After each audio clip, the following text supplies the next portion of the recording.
All right, it's 7:05, so I think we'll get started. All right. Hello and good evening, everyone. Thank you all for joining this College Talk series. In this series, we will have current and former students presenting about their College Talk experiences every Saturday at 7 p.m.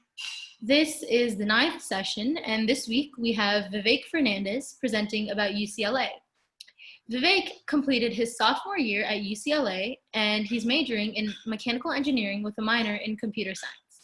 Thank you so much, Vivek, for taking your time to present about UCLA. This presentation is being brought to you by Robotics for Youth, a nonprofit organization led by youth for youth with the aim of promoting STEM education.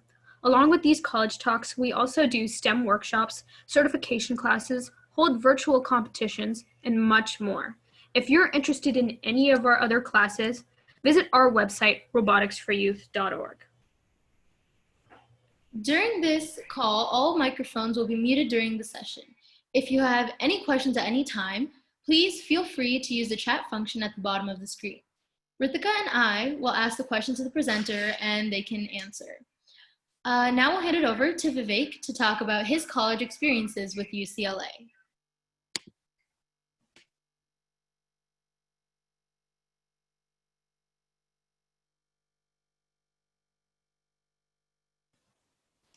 Hey everyone, let me just share my screen real quick.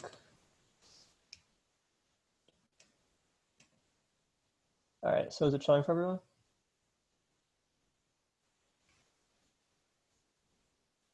Everyone see it? Sorry, I can't read.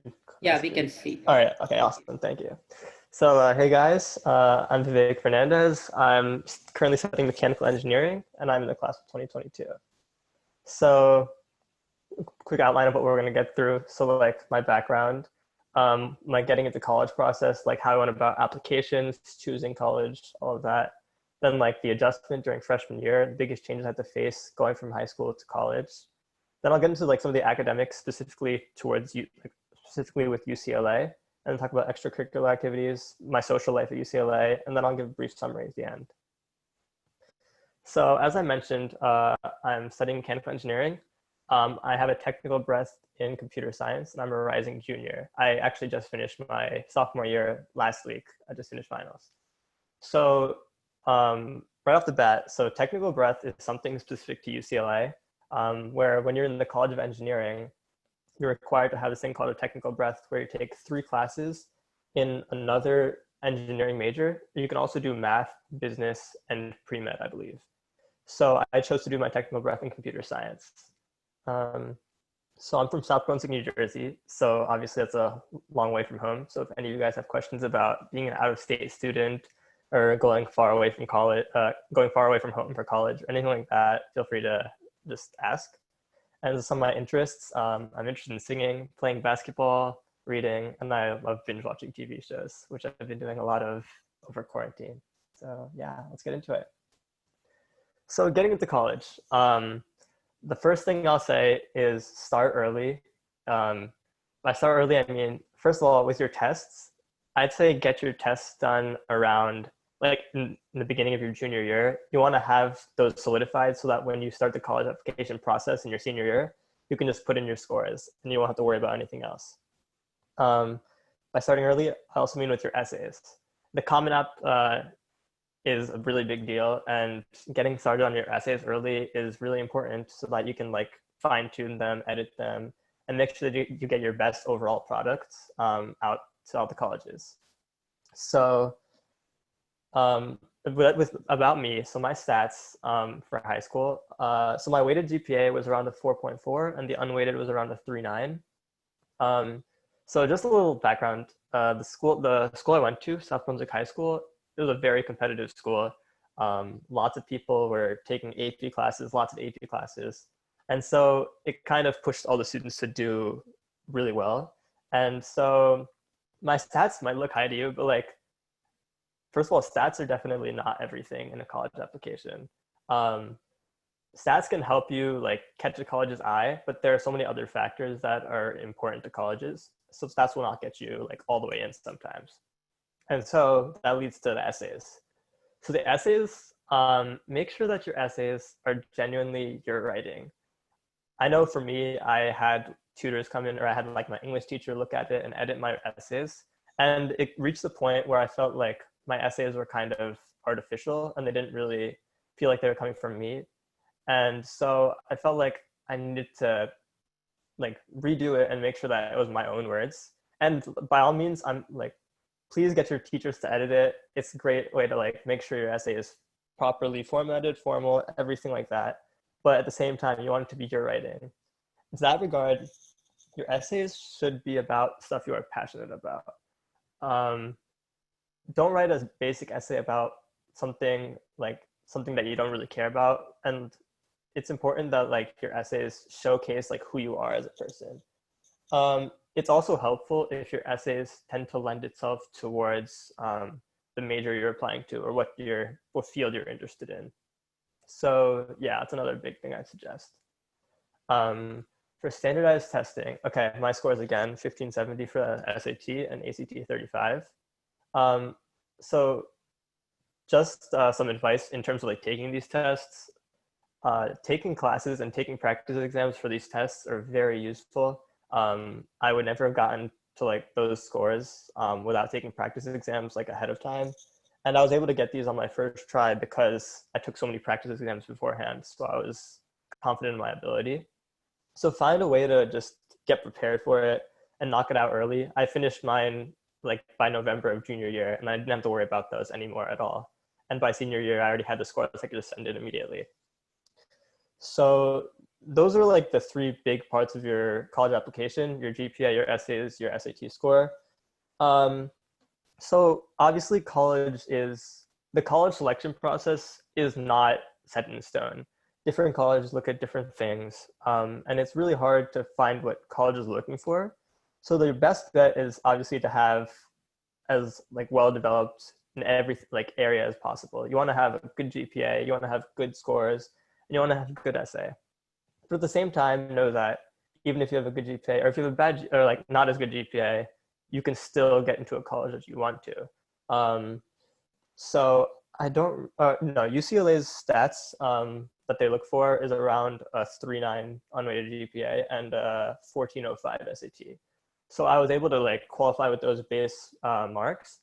But I will say my own essays were probably lacking a little bit. I feel like I wasn't able to get my best writing out there. And that's one regret I had, because I think it did hinder me in applying to other schools. I feel like with my scores, if I had written better essays, I could have done better. But that's like all hindsight. But anyways, yeah, definitely essays are a big part of selling yourself, because your scores are just numbers. And a lot of students around the world are going to have scores that are like similar to yours, better than yours, worse than yours, anything. But your essays can really like convey so much more. So then also your extracurriculars. Your extracurriculars are very important. So for me, my extracurriculars were mainly music based, and that music is basically my passion. I'll get into it later, but I'm doing music even in college. But having that extracurricular helped me to write like essays about that as well. I was able to showcase what I'm passionate about with extracurriculars. The one thing I would say is, in addition to having stuff you're passionate about in extracurriculars, you also want to have stuff that lend itself to the fields that you're applying to. So if it happens to be like you're super passionate about it and it's a field you're applying to, great. But definitely having some extracurriculars that show you have some sort of experience in whatever field you're applying for will like boost your chances of getting into that college, because they see, oh, you truly are like dedicated to what you're doing. You have experience with it. Yeah, all of that. So, okay, yeah. And so then deciding between colleges. So when you get to your senior year of high school, the college selection process is very intense. Once everyone's decided, or once all the colleges have accepted students and all that stuff, you have to decide which college you want to go to. The first thing I'll say is, don't let other people's decisions sway where you want to go. If you have friends going to some school, but that school might not be the best for you, obviously it's not in your best interest to go there. Pick the school that you feel has the best like plan and best fit for you, both in like in terms of what you want to do academically and in terms of like fit. But by fit, what I mean is, go visit your colleges, like, don't base everything off of rankings. Visiting the college is the best way to get a sense of how much you actually like being there, the type of people that are there, the students that are there. So in my case, my top two choices were Purdue and UCLA. And Purdue is a great school. Purdue is actually like a top 10 mechanical engineering school. And I was really considering it because of that ranking. And I visited it, and it's a nice school. It's great, a nice college town. It's really nice. But I visited UCLA after that, and I like instantly loved it. The vibe, like the atmosphere, the students there were so nice. The weather obviously was great, which was a big benefit as well. But yeah, just being around there, like seeing the students, seeing like the life and atmosphere that was there, it kind of pushed me towards making that decision to choose UCLA. Okay, the last thing is, don't worry about other people's opinions of where you go to college, and don't worry about other people's opinions of what college you get into. Like I said before, college is very arbitrary in like choosing who gets into what. And there are definitely going to be times where you get upset about some school that you didn't get into, or some school somebody else did get into. And trust me, it's like not worth it. I applied to a lot of schools and I got rejected from a bunch of schools. That's part of the process. Some people will get into schools that you would have wanted to go to. But that doesn't mean that you should feel bad about yourself or feel like envious of somebody else. Because at the end of the day, college is going to be a great experience no matter where you go. And the school you get into will be a top school regardless. So don't worry about that. And as soon as you get into college, it automatically doesn't matter. Like you completely forget about what other colleges other people are going to because you're just immersed in your own college experience. So yeah, that's all I really have to say about getting into college. So if there are no questions, I'll keep going. Okay. So freshman year. So in terms of freshman year, like I said, first off, it was a big jump for me going from high school to college, and also from going from New Jersey to California. So I'll get into that in a bit. So first with orientation. So for orientation, in terms of like being social, you get put into a group and you want to try to befriend this group. And you also want to try to meet new people because this is your first opportunity really to see like who your friends might be at college. But at the same time, you don't want to like change yourself in order to make these new friends. So for my example, in my orientation group, I ended up hanging out with my roommate and some of my orientation roommate and some of his friends. And they're all nice people, but at the same time, they didn't necessarily fit the type of person who I was. And so that just means that there are still so many other people in college. Just because you don't find like your best friend at orientation, it doesn't mean that you're going to be in trouble. Okay, so in terms of orientation, I'll just get into like how UCLA orientation worked. So for UCLA, there were several orientation sessions and over the summer before your freshman year. And you basically choose one and you'll attend it. And when you attend it, you are put into a group of around eight or 10 students. And they're all usually either your major or a related major.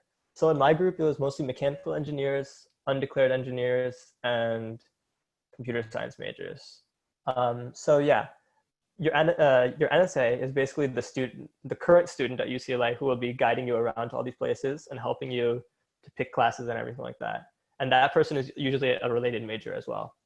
So my NSA happened to be a mechanical engineer, so it was useful to have the opportunity to like ask him questions. So definitely, if you have you will have a current student as your orientation leader. Make sure to ask them questions if you have any doubts whatsoever.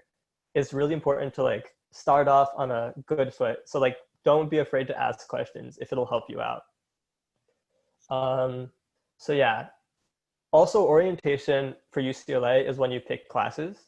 And I was really stressed about it actually before my orientation. Like the day before, I was researching classes, trying to pick out what I wanted to do. But there's really not too much to stress about. It's a little bit hectic because they kind of take 2 people at a time from your orientation group and let them pick classes. But generally, there are so many classes out there that people end up getting either their first or second choice for classes. So don't worry about that too much. Other than that, orientation, I'd say it's just a good way to get to know your campus, get to know some people around. For me, it helped me get to know a few people in my major, which is useful when I'm taking classes in that major and I need to ask for help on a question. I can like text this guy, be like, oh, did you happen to get this question in the homework? Something like that. So, campus life. Okay, so UCLA is a huge school, and there are many other huge schools out there. So don't feel overwhelmed by what others around you are doing. There are going to be so many people doing so many different things, doing so many different clubs. So don't let it like, sorry, don't let it get to you. Be confident in whatever you're doing, and yeah, just keep following your own plan. Don't be discouraged if somebody is doing something that you're not. There are a lot of clubs. Some people do some clubs, some people do other clubs. It's part of like, that's just how it's going to be because there are so many things to do at UCLA.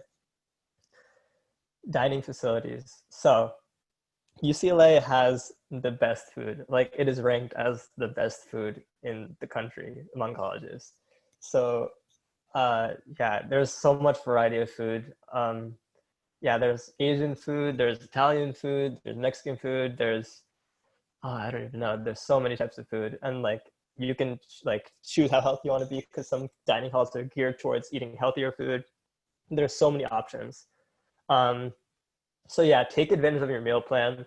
You pay for like a certain meal plan, either 14p or 19p. And by that, 14p means 14 swipes per week. 19 is 19 swipes per week. And I know some of you may be thinking like, oh, 14 swipes is only 2 meals a day, which is not a lot. But you start to realize that, or at least for me, I'm okay with eating 2 meals a day. I generally, especially because dining halls are like a buffet, so you just eat a lot and you're not hungry after that. So it's totally fine. Yeah, so definitely take advantage of your meal plan when you get the chance, while you have the chance. In your first 2 years, typically how it works is your first 2 years, you stay in a dorm and you get a meal plan. But then your next 2 years, your junior and senior year, you go to an apartment and then you have to like cook your own food. And dining hall food is most likely going to be better than my cooking. So I definitely would recommend to take advantage of the dining halls. Recreational centers. So there are tons of recreational centers at UCLA. There's a gym that is on the hill. The hill, by the way, is where the dorms are located. And then campus is referred to like where the actual buildings, the school buildings are. So there is a gym on the hill. And then there's also a gym on campus. So you can go to either one. There are like different courts around. There's different fields like on campus. There's many places you can like take advantage of the recreational centers. Okay, so roommates. Roommates to me were huge. I know that definitely there are people in college who didn't befriend their roommate or didn't have the best time with their roommate, and that's fine. So I'd say the important thing is being able to just coexist with your roommate because you're living with them. So UCLA has this survey in the beginning or when you get in that basically asks you different things like your living habits, like when do you sleep, do you like to have guests over, different things like that. And so you'll do its best to match you up with a roommate or 2 roommates because UCLA operates in triples freshman year. So you'll match up with 2 roommates that fit those needs. You can also choose your roommate. So generally there are Facebook groups with all the students in your class or most of the students in your class, and people can meet each other on there and get to know each other. And if they think that they like each other, they can just choose each other as roommates. So for me, in my freshman year, I had a roommate who was actually from my high school, but then my second roommate was a random student, and it happened to be a person from India. And then I actually ended up, the roommate from my high school transferred to Cornell to be closer to home. And so I ended up rooming with that roommate from India and another friend of ours. And I'm still rooming with that same guy next year as well in my apartment. So roommates can be really important. Like my roommates were some of my best friends. So definitely I'd say try to coexist as much as you can at least, but it's great to befriend your roommate. Like there's nothing better than having someone you just come back to your room with and you could just hang out with your roommate. That's just great. Um, yeah. And so dorm life, like I mentioned, for us, when you first get in, there are triples for UCLA, which means 3 people in a room. Generally how it's set up is like 1 bunk bed and 1 single bed. So there are different types of room styles. I actually got really lucky because when I applied to UCLA, I also applied to be in this thing called Living Learning Community, an LLC. And this was a visual and performing arts one. And so I ended up being in a dorm building that had slightly bigger rooms, which is basically impossible for freshmen to get. So I got really lucky in that regard. But that also meant I ended up with a lot of sophomores and even juniors, because some juniors choose to stay on the hill in their 3rd year. But that being said, dorm life is the best way to make the most of dorm life is just try to socialize with the people around you. There are definitely like plenty of cool people on your floor. In most cases, you'll have freshmen around you, so it's the best way to start making your new friends. And it's always really awkward to just walk down a hallway and ignore a person walking down the hallway as they pass you. And you can just avoid that by socializing with the people who live around you. That's the easiest way to do it. Most of the time your RAs will have events that allow you to hang out with your floor or something like that. And it's just cool to see other people, talk to other people, and just get to know everyone. So yeah. Okay, yeah. What else I'll say is going from high school to college, it's really, and especially going far away, it's definitely easy to become homesick. So I'd say like probably up until Thanksgiving, I found myself, it was hard to make friends because it's just so early. And especially going to a state school like UCLA, there are so many people from California who know each other already. And so groups are kind of already formed. But there's plenty, like by Thanksgiving, you'll have made your friends. You'll begin to hang out with your friends more. Like I made friends on my floor. I made friends in my clubs. I made friends in my classes. Like then you don't need to worry about that. The other big change, I'd say, I forgot to put it in the slides, but just being independent is a huge change going from high school to college. So I know personally for me, my parents kind of took care of a lot of the things I did. And like, these are like small things that I wouldn't even take into account, like stuff like getting medicine. Like these are things I wouldn't even like think about. But when you are in college, you kind of have to do a lot of that yourself. Like your parents aren't going to be there for you. So the best way to kind of like figure out what you're doing is to ask around. Some people are going to be older than you. Ask them for advice on different things. And just see what you can do to get acclimated to college and being alone as much as possible.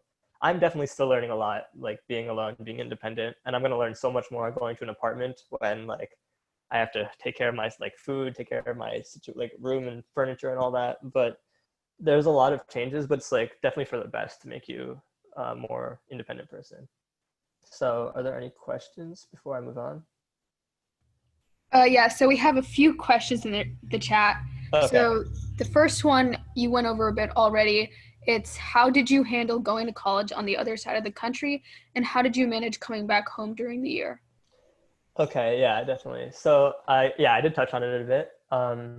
I'd say, so okay, the first thing to know is that I do have family in California in the Bay Area, which helped a lot because that meant that I could like keep some stuff with them sometimes or whatever.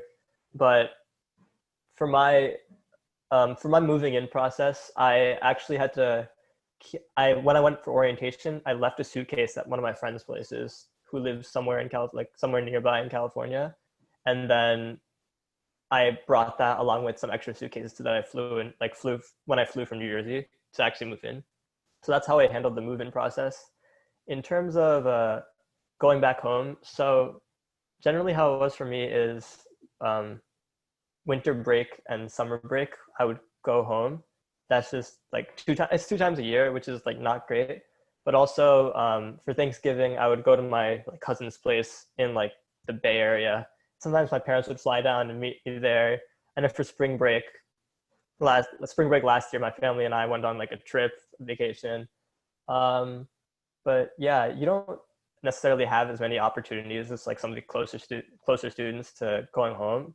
But as long as you're able to maintain communication with your friends and family, because you're not going to see your friends either that much. But as long as you're able to do that, then you can like make do with it. So yeah. We got another question about scholarships. So, how is UCLA at offering scholarships and specifically for out-of-state students? Okay, yeah, definitely. So the out-of-state cost is definitely significantly more than the in-state cost. And so I can't speak too much about scholarships because I don't know all that much, but okay, there is like financial aid, of course, where you send in your FAFSA, which is basically your financial information that about your parents, and UCLA has some method to calculate how much aid they think you need, and they'll offer like some as a gift, and then some of it will be loans. You could choose whether you want to take the loans or not. The other thing is there is academic scholarships. I don't know how much it can actually reach to, but I know for me as an out-of-state student, I did get 10K per year from UCLA for academic achievements. I think in-state students might have an easier time with like, there's this thing called Regents that I think is only for in-state students, but there are definitely scholarship opportunities for out-of-state, but you don't apply to them. I think it's just when you get into the college, they determine if you fit the criteria for the scholarship. Okay, so our last question is, what are other subjects you can take in mechanical engineering? For example, like robotics. Okay, so I actually, since I'm only finished my sophomore year, I haven't actually delved too deep into mechanical engineering myself. But from what I know about the curriculum, once you reach a certain point, you begin to delve into different areas of like what you want to actually specifically go into within mechanical engineering. Like there is energy. I believe there is something like robotics.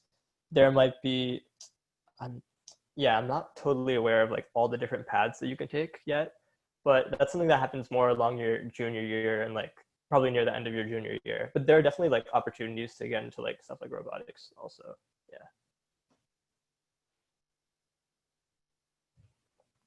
All right. If those are all the questions, I will move on. Okay. So academics. So the first thing is UCLA, along with every UC school but Berkeley, is on a quarter system. So this is different than most of the schools. So going back to that question also into regards of like going back home, your breaks will not line up sometimes with your friends' breaks when they go to college, just because semester schools and quarter system schools have like that different scheduling. So normally it's like there's a 1 week difference between winter breaks, and then spring break is like off altogether. But yeah, so how the quarter system works is UCLA starts very late. It starts at the end of September and we finish mid-June, which like I said, I just finished like last week basically. Whereas most semester schools will start in August, like mid-August, early August, and they'll finish around late April, middle of May, something like that. So that's like the first big difference. And how the quarter system is split up is basically during the school year, there are 3 quarters, which is weird, I know, but I'll explain it. So you have a fall quarter, which is basically from that late September up until your winter break. Then you have winter break, and then you have winter quarter, which goes from like a week after New Year's up until for 10 weeks. Then you have spring break, and then you have your spring quarter, which goes up until your summer break. So the 4th quarter is your summer quarter, which most of the time is just your summer break. But if you want, you could choose to take classes over the summer. And over the summer, there are 2 sessions, session A and session C. I don't know why there's not a session B, but yeah, so you could take classes either during session A or session C. Okay, so the quarters are 10 weeks long, and then there's 1 week of finals. So what this means is that's like a lot to pack into a quarter. most semesters are, I don't know, I'd say like 15 or so weeks, something like that. So there's a lot more time to space out stuff. But basically in a quarter system, you're covering that same content in a shorter amount of time, which is definitely beneficial because you can take more classes and move ahead quickly. But at the same time, that means that when you're actually in that class, you have to basically grind it out as soon as you get into the class. By week 3, you can be like taking midterms. So yeah, week 1 and 2 are generally like learning. Then week 3 and 4 are like your midterm weeks. Or depending on if you have 2 midterms or 1 midterm. So week 3 and 4 is like your first midterm if you have 2 midterms. Otherwise, week 5 will be your first midterm for only 1 midterm class. Then from week 6 to 8, normally you have the second midterm if it's a 2 midterm class. And then after week 10, you have finals week. And finals week, basically you have no classes and you're basically just free to study. And then there are certain time slots where your finals are put in and you have to go and take that final. So that's basically a general overview of the quarter system. So self-studying, this goes for all of college. Self-studying is very important. There's no way to actually do well in class unless you self-study to some extent. Like your professors are going to be there and they're going to teach you and they're going to lecture you. But if you don't put in some work at home, then there's no way you're going to do well. So for me, the best way I self-study is by making sure I do the work that the professor assigns and then like looking up other problems. The best for me, I personally learn through problems and just getting it right or getting it wrong, as long as I can figure out the process and then learning how to go about actually solving the problem if I do get it wrong. So yeah, co-ops. Okay, so UCLA does not have a co-op system, but from what I've heard from other friends who go to other schools, a co-op is a very useful thing for getting into industry because it allows you the opportunity to, I think, like do part-time school, part-time like work or something. I don't fully know the details, but getting that opportunity to be in industry is very useful. You can put on your resume and it will definitely help you like when you leave college. Yeah, again, UCLA does not do that. Study abroad. So study abroad is another thing I have not done. From what I've heard about study abroad, is a great time. It's a lot of fun. Just make sure that if you're thinking about doing study abroad, that the courses available during the study abroad fulfill your requirements. So I believe that most of the study abroad programs did not fill some of my requirements as a mechanical engineering student, but for like pre-meds, it knocks out a lot of their requirements. So I know a lot of pre-med friends who have gone study abroad and had a great time with it. Online coursework. So I can't tell you too much about how regular online courses work, but I can tell you about how like the coronavirus online courses worked. So obviously it's not easy, like taking classes online. It's very hard sometimes to focus, but you make the best of the situation. The benefit is the lectures are always recorded, or for the most part, lectures are always recorded. And so you could just watch the lectures if you miss them or need to like go over something. And there are just they put a lot of their resources online on the class page, which is very useful as opposed to like, you have to take notes in class. Instead, like some of the notes will be posted as well. So you can have your own notes plus those notes. In terms of tests, the way my professors accounted for online tests is they generally made them take home. They made them harder, but they allowed you to like have open notes or something like that.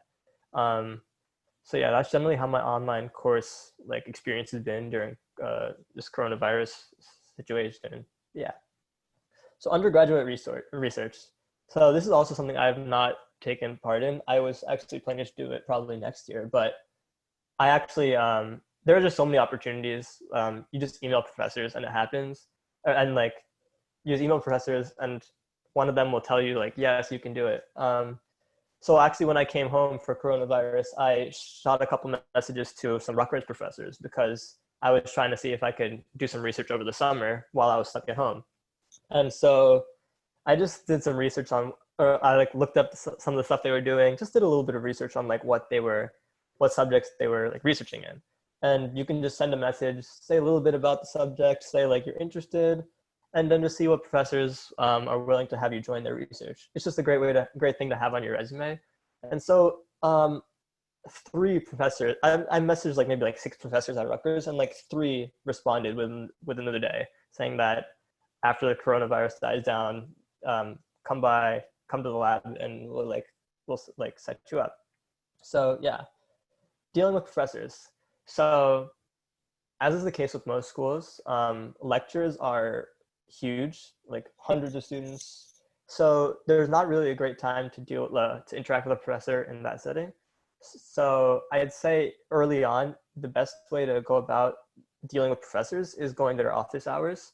Um, the office hours normally are very underutilized. There's only like 10 students there normally. And that means you get so much closer to the professors than like the 200 that are originally there. So definitely go to office hours. It's a great way to get some extra help and everything. Otherwise, you also have discussions. Discussions are with TAs usually, which are graduate students.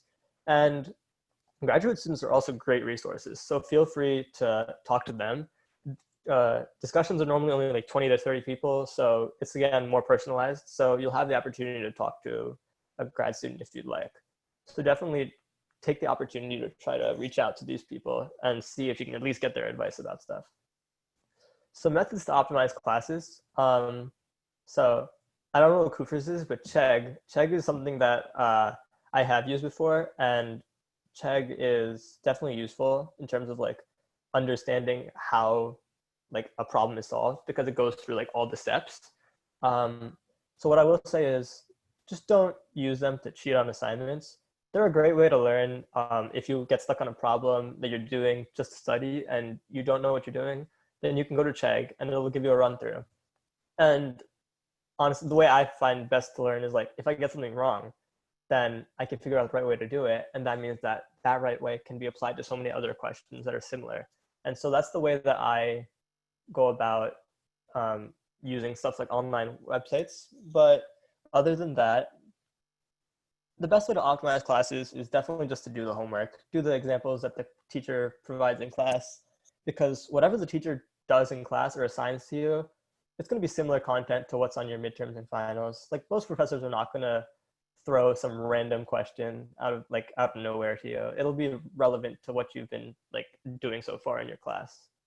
So yeah, that's what I have to say on academics. Any questions? Yeah, so we have one question about study clubs. If there are any study clubs, and how do you get extra help if you struggle on certain subjects? Okay, so study clubs, I'm sure there are some. I just am not aware of any. But at the same time, like there are so many opportunities to like go and get extra help. There are tutors normally. A lot of the time, in a lot of the classes I'm in, early on in the quarter, there will be someone who comes in and gives a small presentation about some tutoring program that's there that you can like come to, take part of if you're struggling with the class. So there are definitely many opportunities. The best thing I'd say is if you have a friend in the class or you have someone you know in the class, study with them, because that's two heads, and obviously two heads is better than one. You can bounce things off of each other. If you understand something that your friend doesn't, or vice versa, it's just only going to help you guys. So that's definitely the best thing. So I definitely suggest reaching out to or like trying to make friends in your classes early on, so you can form study groups and just get to learn the content better. All right. If that's all the questions, I'll move on. All right, so extracurricular activities. So research teams, as I mentioned, there are many research opportunities. Like I said, I haven't really been in any. I have a lot of friends who are though. You can get involved like anytime, and it's just a great opportunity. Campus life. Like I said, there are so many different clubs. Like in the beginning of the year, UCLA holds a club fair, and I'm pretty sure most colleges do this as well. They just have a club fair in the beginning of the year, and there are like hundreds of clubs just basically selling themselves to you. So you could just go around and find the clubs that you think fit you best. And yeah, so the club fair is actually how I found all three of the clubs I've been in so far at UCLA. So one of the clubs I've been in is an a cappella team, and that's been like the sort of fun thing that I'm passionate about that I do on the side. And then I've also been a part of two engineering clubs. And so the club fair is how I really got to see those engineering clubs and just check it out, go to the meetings, and actually be a part of them. And it's great because clubs sometimes give you like more hands-on experience that you wouldn't normally get in a class setting. So definitely check out check out as many clubs as you can. Also, in regards to campus life, there are fraternities and sororities. I am not a part of one, but there are a bunch of fraternities and sororities that are both professional, that are like engineering fraternities or business fraternities. And there's also like just regular fraternities. I don't know what they're called, like social fraternities or something. But yeah, if you want to be a part of that, they're definitely like there for you. Intramural athletics, anybody can do them. Generally, based on the quarter, different intramural athletics are offered. And so I've actually never gotten to do this. I really do want to. It just never fits with my schedule. That's like the only like the reason why most people don't do it, because like it just doesn't fit with the schedule and the other clubs that they have. But yeah, definitely it's a fun thing if you want to check it out.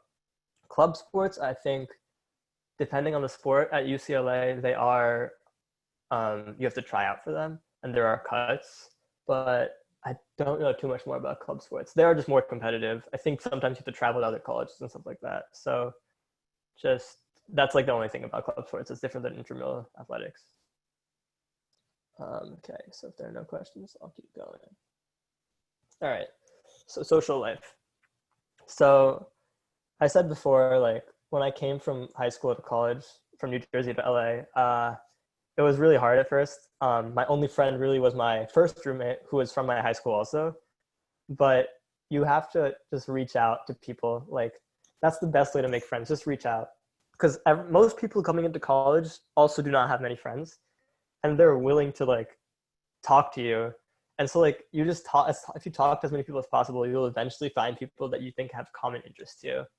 So as I mentioned before, especially freshman year, don't be afraid to reach out to people who are sitting next to you in class. Like I made so many friends just by just by messaging people, or not messaging, sorry, just by like talking to people, getting their phone number and like messaging them. Yeah, like there's not much more I can say than that. If you form a study group, those study groups end up being your friends for the most part, which is definitely like great. Let's see. Oops, sorry. 1 second.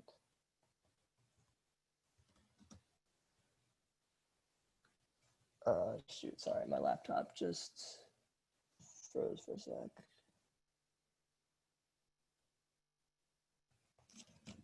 All right, I'm having a bit of a technical issue right now. So,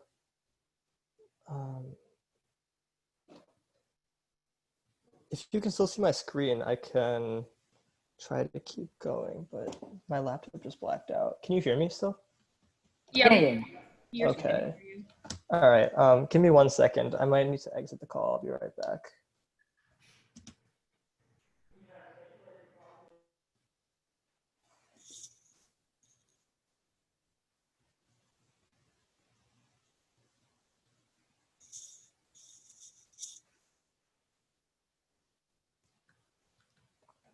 Okay. Can you hear me still? Or... Yes. Oh, awesome. Perfect. All right. Great. Okay. Yeah. So I was talking about, talking to people in class. Definitely the best way to make some friends early on. Also, like I said, your roommates are a great way to like make some friends early on. And honestly, in college, especially in a big college, the best way to go about making friends is just through mutual friends. You make a few friends, then you meet their friends and so on. You just keep making more and more friends. That's like the best way to do it, I think. So high school versus college. So yeah, in terms of social life, definitely much less drama. People are more kind of just doing their own thing. They don't really care about what's going on with other people, especially because it's such a big college. You just can't like worry about so many other people. You just kind of do your own thing and that's it. Yeah, the other thing is being in college and living with people lets you build some really strong bonds. So you see people basically every day. You spend so much time with them, and it's very different from high school where you just go and you sit in class with them and that's it. And then sometimes you'll hang out with them outside of school. So definitely it helps you build some really strong bonds and make some really close friends. So clubs, use your school club fair to find something you think you'll like. Definitely, clubs have helped me to find my like closest friends. My acapella team are basically a bunch of my closest friends, and we hang out so much, like even outside of practice. It's just a great way to like get to know people. So definitely join some clubs, and yeah. So in terms of free time, um, in college you will have a lot of time where you're not in class. The thing is, I don't really consider that as like really free time because you always have things that you could be doing, whether it's applying to internships, studying for a class. There are just so many things you could be doing. The one thing I'll say is you need to find like that balance between like when you should be working and when you can allow yourself to like kick back or relax. In that free time, you can do so many things. Like there are definitely times where like at night I just sit and like watch TV shows. There are also times when sometimes me and my friends decide we want to go to the beach for the weekend or something like that. There are so many things you could do in college. You just need to know like how to balance between like your work and your like enjoyment. But definitely college is like a great time, and you want to do as much as you can to like maximize the fun you have. All right, so if there are no questions, I'll just wrap up. And yeah. So in summary, college is a one-time experience. You usually just have 4 years to enjoy it, and like it's your last time to be in school, basically just hanging around with people you like, your friends like that, and then you go into the real world. So this is the best time for you to like have fun. You're an adult. There's so many things you could be doing. Just be responsible, but also have have fun in college. Like I said, it's like the best time of your life. So the biggest advantage you get from college is interacting with those around you. That's definitely true because you have the opportunity to network with people, learn from other people. If you have upperclassmen friends, it's a great way to just learn about how to go about college life, how to go about applying to internships, how to go about anything, because they've already been through it. Find an appropriate balance. So definitely, like I mentioned, balance out between your work and like your fun. Like I said, you're gonna have a lot of work in college, but you're also gonna have so much time to go and have fun. So definitely be able to balance that out. And okay, this is a big one. So senior year is definitely the time, especially second semester of senior year. Once you've already figured out what college you've gotten into, you can. It's very easy to slack off and kick into senioritis, and that's fine. That's okay. Like that's a great time to enjoy yourself. I definitely did it as well. Just make sure when you get to college, you don't forget how to work efficiently, because that's something that I actually struggled with. And like getting back into it took some time, which is also not great because the quarter system really kicks you into shape immediately. So definitely remember how to work work efficiently. And as long as you're able to do that, you should be fine wherever you go to college. So coronavirus and online learning methods, I kind of mentioned it already in terms of my classes, but yeah, it's not a great situation, but we have to make the most of it. I know I have friends whose internships have been canceled, and classes are obviously not as great as they could have been, but you just gotta do the best you can to improve on that. I know me personally, because the research opportunity I had at Rutgers actually got canceled canceled because of the coronavirus. I ended up enrolling in some summer classes to keep furthering like my plan for my major. So definitely you gotta adapt to it and just make the best of the situation. But yeah, in terms of UCLA and college, that's all I've got written down. So if anybody has anything else they'd like to ask any questions about, now's the time.